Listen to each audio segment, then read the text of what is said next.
Thank you, thank you. Thank you very much and welcome to Cats and Dogs here on Press TV with me, Len Topic. But we begin by taking a look at a great big airbag that's been terrorising the Yanks. The US finally shot down a giant Chinese balloon after claiming it was spying on key military sites across America. But here's the mystery. It took them days to shoot it down. The combined might of the US military couldn't do what any kid at a birthday party can do. Pop a balloon that's been made in China. Now, rumour has it there's a simple explanation. The Yanks ran out of bullets because they sent all of them to Ukraine to fight the Russians. Why else let a gigantic object you claim is spying on you hover over your head for days?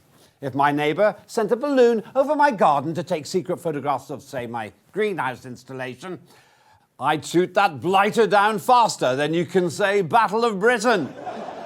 But not the American military. Oh no, they didn't hit that massive slow-moving target for ages. That's why in any big hall in the USA, you'll always see loads of Chinese-made party balloons floating about under the ceiling. Now, sleepy Joe Biden did get out of bed to thank the aviators. That's his word, by the way, aviators. They successfully took it down.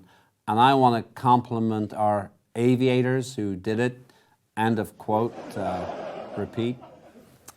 But he didn't mention the missile which took out the Chinese balloon, an AIM-9 Sidewinder, costing taxpayers $400,000. So all Beijing really needs to do is launch millions of balloons next Chinese New Year when the wind's blowing towards America and the US will spend so much money shooting them all down, it'll go bankrupt.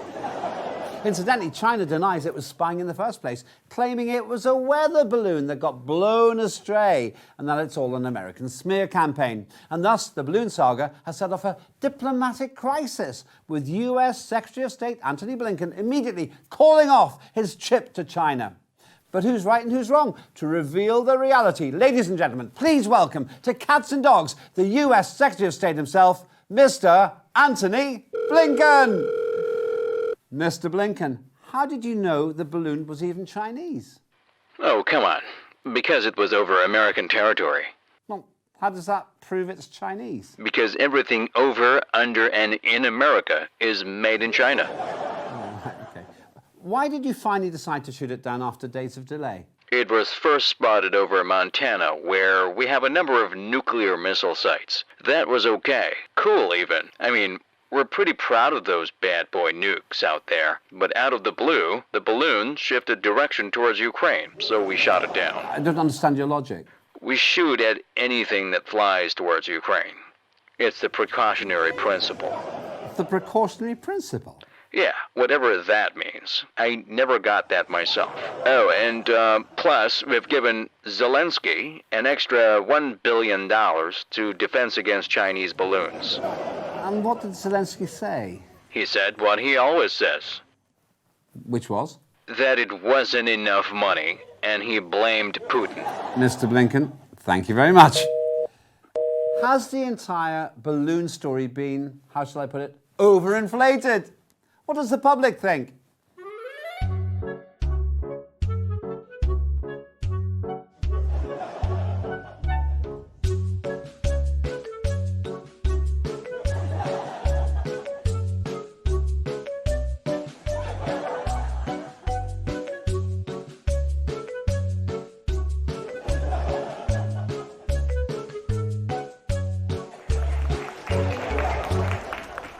Oh, we have breaking news. Chinese spy balloons have been caught destabilizing Joe Biden as he was trying to climb upstairs. We have the footage.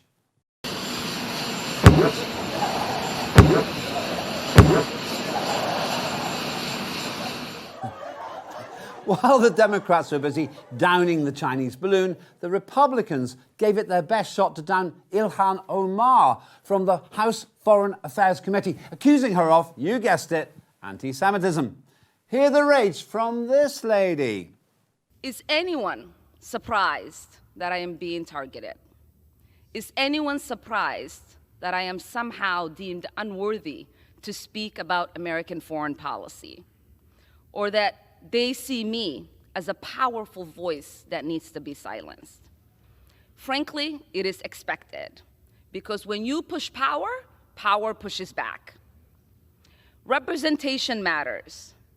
Continuing to expand our ideas of who is American and who can partake in the American experiment is a good thing.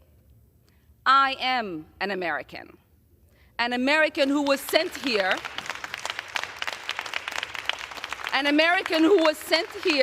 by her constituents to represent them in Congress. Now, it seems that Ilhan Omar, a Muslim woman of colour serving in the American-Israel Public Censorship Committee, also known as the House Foreign Affairs Committee, caused quite a stir. What's she doing in here? Call security! Why wasn't she sent back to Mexico or from wherever she came? Where's Senator Joe McCarthy when his country needs him most? If you're young, by the way, look up McCarthy. He started a trend known as a witch hunt. Now, across the pond, Britain is having its own witch hunt. British Parliament is investigating former Labour MP Chris Williamson for hosting a show called Palestine Declassified, which is broadcast right here on Press TV. I'm going to help that investigation a bit. There's a clue in the name of the show. It's about Palestine and it's declassified. Simple. As Parliament fixates over Williamson Gate, nearly 500,000 people took to the streets over the escalating cost of living crisis. Facing spiralling costs, strikers want more pay, while, and I'm paraphrasing here, the government wants them to shut up and go home. But how can the Prime Minister really convince people there's no need for big salary increases? Our Cats and Dogs team offer Mr. Sunak these winning lines. Good things come to those who wait in line at the food bank. The less you earn, the less tax you'll pay. Money can't buy happiness. Look at me. I'm rich and I'm not happy. Don't get wealthy. It just encourages migrants to move here. Money is power. Oh, actually, no, not that one. Just next one, please.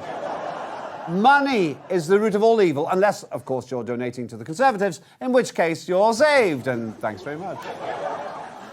But broke Britain is giving Ukraine lots of artillery, apparently all on humanitarian grounds.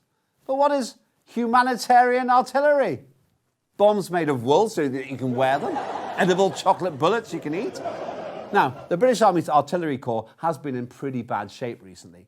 It was short of guns and launchers and begging to get modernised. So maybe they thought, let's give all our junk to Ukraine because that forces Downing Street to finally give the British Army new stuff. That's what kids do. Junk their old toys so their parents have to buy them new ones. Nice work. Get Parliament to splash out on new guns and launchers because the generals just sent all their chocolate-flavoured bullets to Ukraine. Next up, the Canadian province of beautiful British Columbia has started a 3-year pilot programme to decriminalise drugs, including heroin, meth, ecstasy and crack cocaine, in an effort to fight a drug overdose crisis. Since 2016, British Columbia accounts for 1/3 of Canada's 32,000 deaths from overdoses and trafficking. Cats and Dogs has asked British Columbians about the programme.